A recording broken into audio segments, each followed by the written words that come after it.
At sa nakaraan nating kwento, pinaalalahanan ni Henry si Aizen, ang tungkol sa kanyang pangarap, na mapataas ang ranggo ng Count ng higit pa sa kasalukuyan, kaya iminungkahi ni Henry na si Aizen na mismo ang maunang kumilos.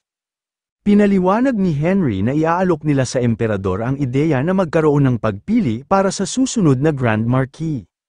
Dapat ay sa makatarungang paraan ito isagawa, hindi tulad ng dati kung saan ang emperador at 3 pinuno ng mga pangunahing pamilya lang ang nagdedesisyon.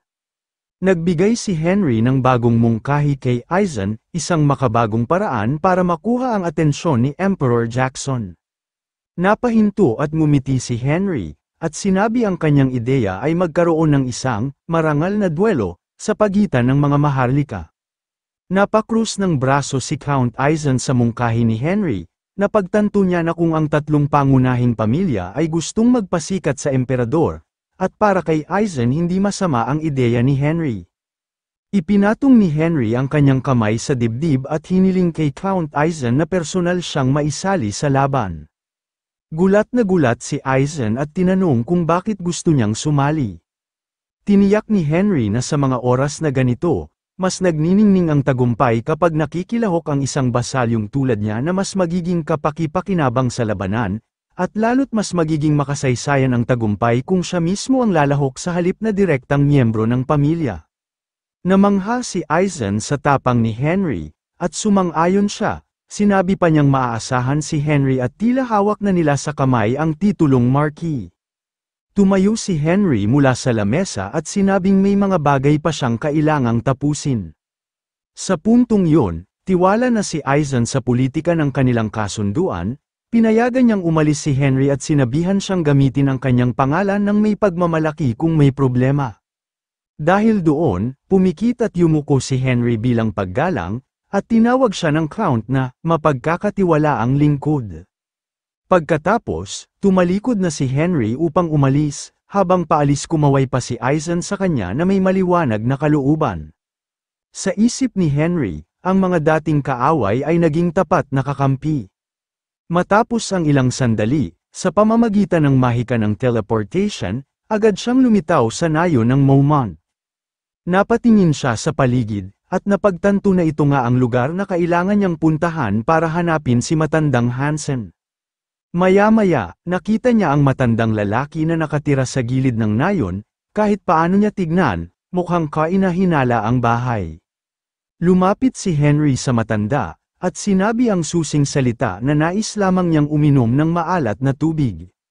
Dahil doon, tumayo agad si Hansen at inaya siyang pumasok sa loob ng bahay. Napansin ni Henry na maayos ang pagkakaorganisa sa alchemical object na si matandang Hansen. Sa loob ng silid, sinabi ni Hansen na sumusunod lang siya sa utos. Binitawan niya ang saklay at lumuhad sa gitna ng kwarto, at hinawakan ang isang tabla ng kahoy sa sahig. Sa isang malakas na hampas sa sahig, nabiyak ang kahoy at napilitan si Henry na takpan ang mukha mula sa nakakasilaw na liwanag. Ipinasok ni Hansen ang kamay sa pagitan ng mga sirang tabla, hinila ang isang kahoy na lever. Sa isang iglap, bumukas ang daanan pababa sa kinatatayuan ni Henry, malalaking batong hagdan ang lumitaw. Ginamit ni Henry ang liwanag na mahika para makita ang daan. Sa ibaba, bumungad sa kanya ang bundok ng gintong barya, para kay Henry, wala ni isang espesyal sa mga kayamanan. Tinawag niya si Clever, na agad nag-anyong puting pusa, sinabihan niya ito na kolektahin ang lahat ng kayamanan, at wala dapat na maiwan. Mabilis namang kumilos si Clever, na agad ginamit ang kanyang kapangyarihan upang higupin ang lahat ng gintong barya. Ilang sandali lang, lubusang naubos ang laman ng vault ni Aubert. Paglingon ni Henry, tinawag niya si Elagon, naramdaman niyang hindi ito mapakali. Nang makita niya ang nagniningning na dragon, nagtaka siya kung anong meron. Amoy ng amoy si Elagon, tila parang may hinahanap na isang bagay sa loob ng vault. Pagkatapos, nang mahanap ang tamang lokasyon, nagsimula itong maghukay. Nagtaka si Henry, pero naalala niyang ganito rin ang nangyari dati sa Spirit Lake, tila may natuklasan na naman si Elagon. Ilang saglit pa, umangat si Elagon mula sa hukay na may bitbit na makinang na bagay sa kanyang bibig. Paglapit ni Henry, nakita niyang isa itong spirit egg, nagtaka siya kung paano napunta ang itlog rito at napaisip kung isang espiritu na may mataas na antas ng pakikipag-isa si Elegon para mahanap ang ibang itlog. Binigay ng dragon ang itlog sa palad ni Henry. Humanga siya sa husay ni Elegon sa paghahanap ng mga bihirang bagay, pero naisip din niyang maaaring mapanganib ang itlog, kaya kailangang alamin niya muna ito. Bitbit si Elegon, gumamit si Henry ng liwanag at nagsagawa ng mahika. Maya-maya, may lumitaw na tubig sa sahig, at mula rito ay sumilip ang ulo ng isang palaka. Natakot si Elegon at nagtago sa likod ni Henry.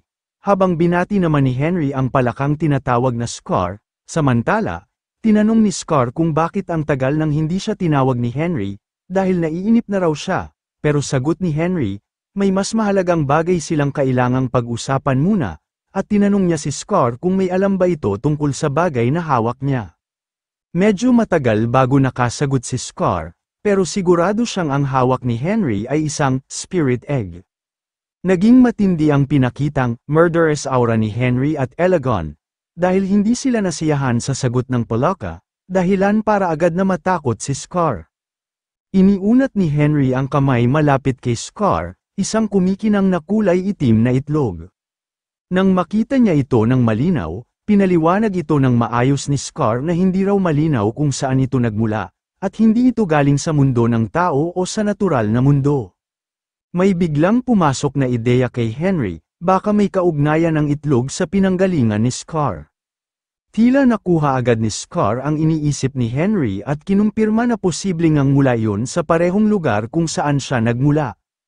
Ipinunto pa niya na kung totoo ang mga sinabi ni Henry, ang itlog ay naglalaman ng isang espesyal na espiritu mula sa isang natatanging mundo. Napaisip si Henry, kung si Scar nga mismo ay walang alam tungkol sa pinagmulan ng itlog, mas lalong kainahinala ito. Tinanong ni Scar kung bakit hindi tanungin ni Henry ang mga siyentipikong espiritu. Sagot ni Henry, hindi niya magagawa yon dahil ang mga siyentipikong espiritu ay sumusunod sa ilalim ni Marquis Alfred. Alam ni Henry na si Marquis Alfred Etherweather ay isang bihasang salamangkero na dalubhasa sa pag-aaral ng mga espiritu, pero may masamang relasyon ito sa kanya. Magkaaway sila, si Marquis Alfred at si Grand Duke Henry Morris. Walang magawa si Scar kundi itaas ang mga kamay at sabihin hanggang doon lang ang kaya niyang maitulong. Dahil wala nang ibang paraan, ginamit ni Henry ang isang matalim na mahika sa daliri, hiniwa ang sarili niyang braso, at ipinasyang dalhin na muna ang itlog. Makalipas ang ilang araw, nagkaroon ng pagpupulong sa palasyo ng emperador para pumili ng bagong marquis. Binigyan ni Henry ng malinaw na instruksyon si Count Eisen kung paano isagawa ang pag-uusap. Tinanong ni Emperor Jackson kung may kailangang pag-isipan pa ba. Dahil para sa kanya, si Count Eisen ay karapat-dapat at nararapat lamang bigyan ng posisyon bilang marquis. Biglang tumayo si Alfred at nagsabing hindi iyon ang tamang paraan. Sa kaswal na tono, tinanong siya ng emperador kung bakit. Ipinatong ni Alfred ang kamay sa dibdib at sinabing kung pagbabatayan lamang ang merito at hindi ang tunay na kakayahan, maaaring makaapekto ito sa mga pulisya ng estado. Nilinaw niyang nagsasalita siya hindi para sa sarili, kundi para bigyan ng patas na pagkakataon ang iba pang mga count. Napaisip si Emperor Jackson, makatwiran ang punto ni Alfred at nagustuhan niya ito, kaya tinanong niya kung ano ang dapat nilang gawin. Doon na tumindig si Eisen para magsalita, sinabi niyang sumasang-ayon din siya kay Marquis Alfred. Nabighani si Emperor Jackson sa asal ni Eisen at tinawag siyang tunay na tapat na lingkod ng bansa. Yumuko si Count Eisen at mapagpakumbabang sinabing masyadong napapalaki lang ang tingin sa kanya ng Emperor. Napagtanto ni Eisen na lahat ay nangyayari gaya ng sinabi ni Henry, hindi na sayang ang kanilang paghahanda. Pinagpawisan at hindi maintindihan ni Marquis Alfred kung bakit pumayag si Count Eisen sa kanya, na dati ay palaban ito at mahilig makipagtalo. Ngayon, tila interesado si Marquis Alfred kung totoo nga ba ang mga chismis, na si Eisen ay isang natutulog na dragon. Tiningnan niya ang mayabang at kumpiyansang mukha ni Count Eisen at napagtanto niyang hindi na ito ang dating magarbo at hangal na tao. Habang nilalaro ng emperador ang isang baso ng alak na inumin, iminungkahi niyang pag-usapan kung paano pinakamainam piliin ang bagong Grand Marquis. Hiniling niyang huwag na silang magpakaseryoso o magpanggap, kundi magbigay lang ng makatwirang mungkahi o magandang ideya. Agad namang humingi ng pahintulot si Aizen para magbahagi ng isang kawili-wiling ideya. Habang umiinom, pinayagan siya ni Emperor Jackson at tinanong kung may magandang ideya ba siya. Sinabi ni Aizen, dahil halos pare-pareho naman ang kanilang kakayahan, bakit hindi na lang maglaban-laban sa isang opisyal na duelo upang masukat ang kanilang lakas? Napagtanto ni Emperor Jackson na talagang pinag-isipan nito ni Aizen, tinanong niya kung ang nais ba nito ay subukan ang kakayahan sa labanan. Kitang-kita na ang tunay na layunin ni Aizen, sa ilalim ng pagkukunwaring patas na laban, nais niyang pigilan sa eksena ang tatlong dakilang pamilya. Habang may pilyong ngiti, nag-isip si Aizen at sinabing ito na ang tamang panahon para si Alfred ang makialam. Sa galit, hinampas ni Alfred ang lamesa, at nagngangalit ang mga ngipin habang binabanatan si Aizen sa tuso nitong plano. Galit na galit niyang tinanong kung paano siya nagkaroon ng kapal ng mukhang magmungkahi ng duelo, na tila ba nais niyang ang mga pinuno ng mga dakilang pamilya ay magtutukan ng espada. Dito naalala ni Aizen ang babala ni Henry, na si Alfred ay tutol talaga sa mungkahing ito. Tinanong niya kung ano ba ang problema ni Alfred at nilinaw na hindi naman ang mga pinuno mismo ang lalaban. Idinagdag pa ni Count Aizen, na isa lang itong maginuong paraan para maresolba ang usapin sa paraang parang sport. Tinanong pa niya kung bakit inakala ni Alfred na sila mismo ang magtutukan ng espada. Natarante si Marquis Alfred at sinubukang ipagtanggol ang sarili, at tinanong kung ano ang ibig sabihin ni Aizen. Ngunit sa kabila ng tensyon, bigla na lamang humalakhak si Emperor Jackson habang hinahampas ang lamesa ng paulit-ulit, tinuro niya si Count Aizen, at tuwang-tuwa siya sa ideya at sinabing ito ay isang kawili-wiling panukala. Sa huli, tinanggap ng emperador ang mungkahi at tiwala siyang magiging patas ang laban para sa posisyon ng Grand Marquis. Habang pinagdiriwang ng emperador ang desisyon, biglang pumasok ang isang lingkod sa bulwagan. Nanginginig itong lumuhad at nagulat na may mahalagang balita.